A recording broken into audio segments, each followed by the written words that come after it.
bagaimana kita merencanakan keuangan di tengah pandemi ini.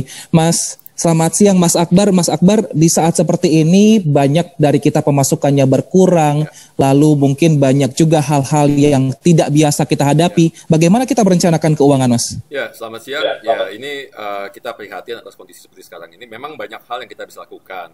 Tadi sudah sempat dibahas ya. Pertama, yang sudah pasti adalah kita harus melindungi dulu sumber penghasilan utama kalau memang ada.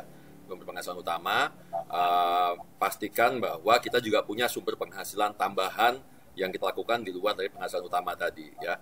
Kemudian kedua, kita lakukan penghematan. Nah, ini penting sekali ya. Menghemat itu dalam arti kata kita tetap belanja, tetap mengeluarkan uang untuk kebutuhan pokok saja, tapi tidak mengeluarkan uang untuk kebutuhan yang lain yang masih di luar dari kebutuhan pokok. Kebutuhan pokok tadi sandang, pangan, papan, terutama pangan ya. Pangan yang paling penting karena ini yang juga menjaga imunitas tubuh kita supaya tidak terkena COVID, karena kondisinya masih resesi plus terjadinya COVID tadi ya.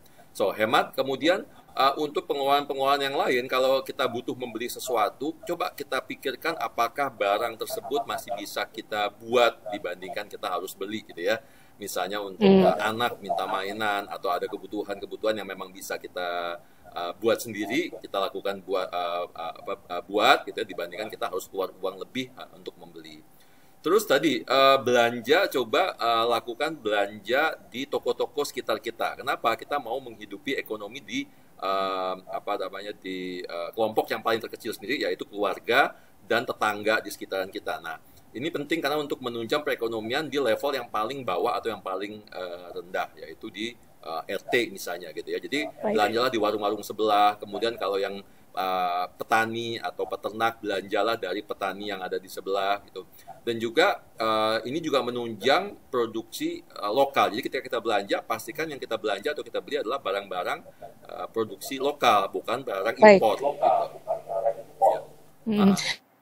Mas Akbar, pentingnya memiliki tabungan atau dana cadangan pada saat kondisi seperti ini. Idealnya nih tabungan atau dana cadangan ini berapa persen sih Mas dari penghasilan utama kita yang harus kita sisihkan? Kemarin kalau salah Menteri Keuangan juga mengatakan ini bisa sampai akhir tahun sebenarnya akan terjadi deflasi. Jadi kita harus punya minimal 3 sampai 6 bulan kebutuhan hidup bulanan kita yang kita harus sisihkan kalau memang terjadi apa-apa sebenarnya. Jadi kalau bisa ya tadi 3 sampai 6 bulan, karena gini, kalau memang sampai akhir tahun kondisinya, maka tahun depan kita harapkan kuartal pertama akan membaik kondisi, maka akan butuh sekitar 1 sampai 3 bulan sebelum kondisi ekonomi membaik lagi. Itulah sebabnya kenapa kita butuh cadangan sekitar 3 sampai 6 bulan minimal, ya minimal.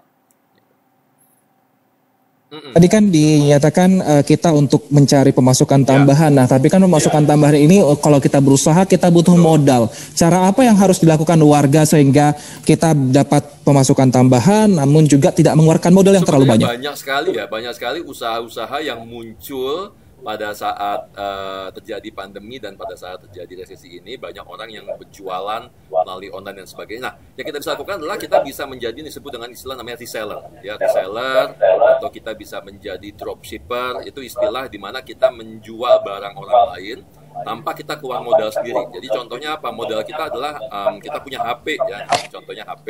Nah, HP ini dalamnya kita punya kontak, kita punya teman-teman kita yang memang mungkin ada kebutuhan. Contoh paling mudah adalah makanan. Sekarang ini banyak ibu yang sudah mulai bekerja paruh waktu ya, setengah 50% kerja, setengah 50% lagi work from home.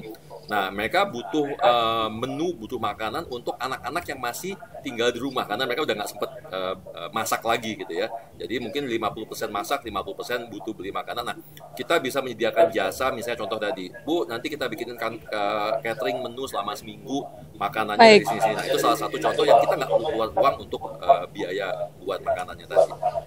Baik, terima kasih Mas Akbar atas pencerahannya. Jadi tidak usah menggunakan modal yang besar, dari keahlian sehari-hari saja sudah bisa menjadi ladang pemasukan tambahan. Terima kasih sudah bergabung di iNews Siang. Pemirsa, program Ngobrol Bareng Gus Miftah kembali hadir. Kali ini Gus Miftah akan